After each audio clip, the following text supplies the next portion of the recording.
Ano bang tingin ninyo at ano bang masasabi nyo dito sa sinasabi ni Senador Rodante Marcoleta na hindi daw dapat ibaliwala ng Blue Ribbon Committee ang sinabi ni dating Congressman Saldico doon sa part 1 ng kanyang script statement na dinadamay ang Pangulong Marcos at dating Speaker Romualdez.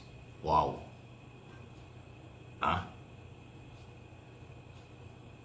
Natatawa ko doon. Ang dami-daming senador na kasamahan ni Marcoleta at dating senador at mga congressman na isinasangkot ng mga district engineer at ng mga kontraktor.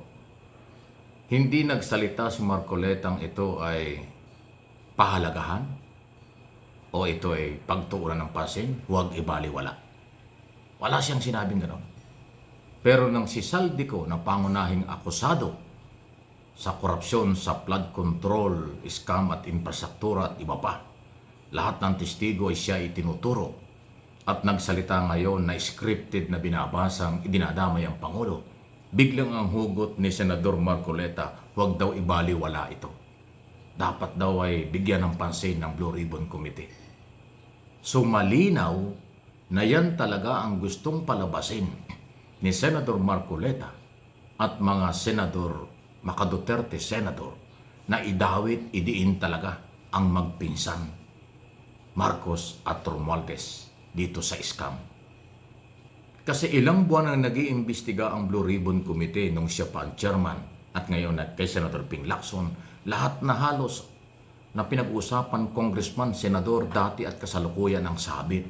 Wala kang nadinig na matibay na statement ang pro Duterte senador at maging si Marcoleta. Pagkatapos itong nagtago ng ilang buwan, takot umuwi ng bansa na si Saldico, nagbasa ng script na nag-aakusa kay Pangulo, bigla na lang nagka-interes si Marcoleta. Huwag daw ibaliwala. Senador, nagtatanong lang po ang channel na ito at ang taong bayan. Senador ka ba ng Republika ng Pilipinas? O senador ka ng mga taong gustong magpabagsak sa gobyerno? Nagtatanong lang. Huwag nating kalimutan.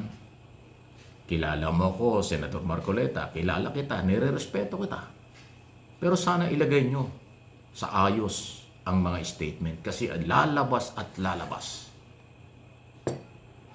sa inyong mga sinasabi ang mga magiging epekto nito. Dapat ang senador na nag-iimbestiga, di ba dapat neutral?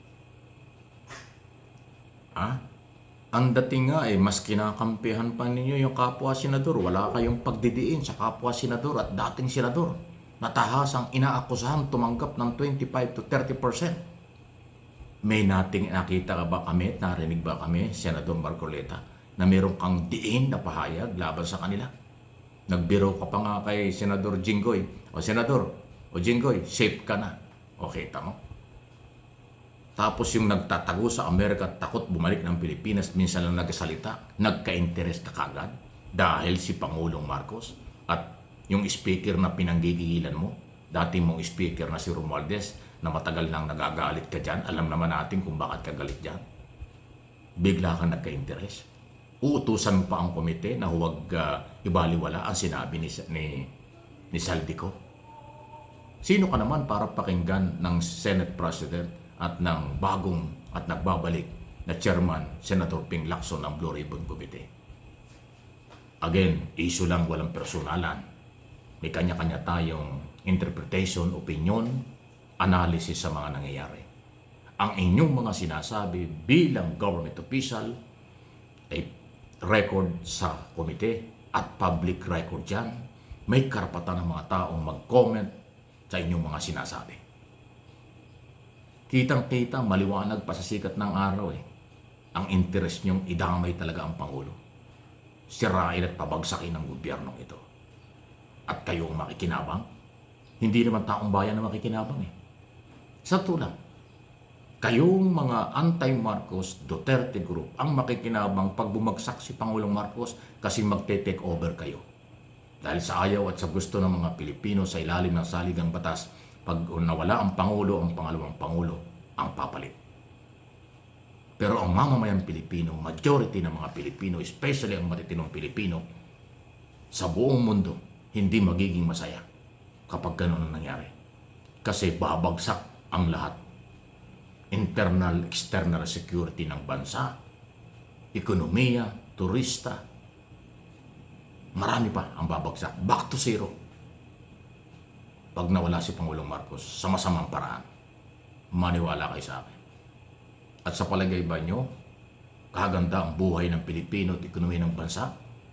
Kung sa karasan, makukuha nila ang pagpapatalsik, pagtanggal kay Pangulong Marcos? Never. Walang bansa sa buong mundo na nakatake o gumanda ang buhay kapag inagaw sa nakaupong Pangulo ang kapangyarihan. Punta nyo ang bansang Thailand, ilang beses na palit dyan ng President ng Prime Minister, kudita, military junta, walang nangyari. Kita nyo yung nangyari dyan sa Malaysia, nagpalit din na kung ano-ano, ano nangyari. At iba pang, marami pang mga bansa sa mundo.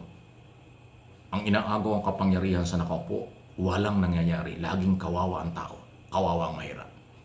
Dito sa atin, ano bang nangyari after EDSA People Power 1986? Gumanda ba ang buhay ng Pilipino?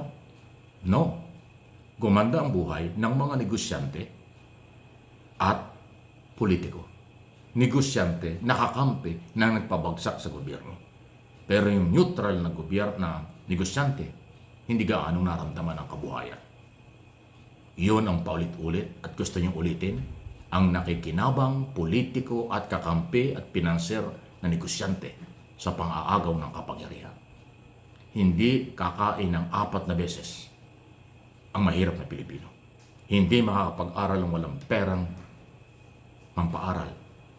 Lalong hindi makakapag-aral kapag nagbago ang gobyerno. Kung hindi naging oposisyon ang Duterte at si Sara mismo, kung sila'y tumulong sa ating gobyerno sa kasalukuyan, pagdating ng eleksyon, baka suportahan pa ng Marcos loyalist si Sara Duterte. Pero wala kayong ginawa from day one until now. Nagmamadali kayong agawin ng kapangyarihan. Kaya nagalit ang Marcos loyalist at maritinong Pilipino ayaw nang sumuporta sa inyo.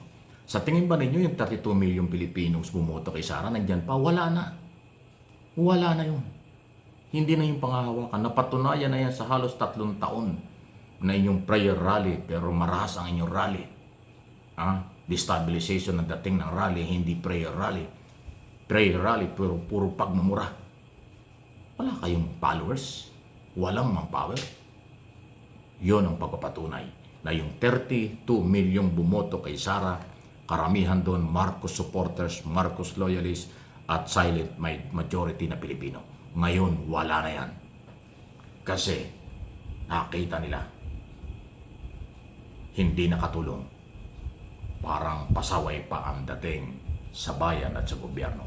Ano ang inyong masasabi dyan? Huwag kayong pikon, huwag kayong gagaya sa mga troll at saka baser, mga mga suntok sa buwan ng argumento at kung ano-ano pa.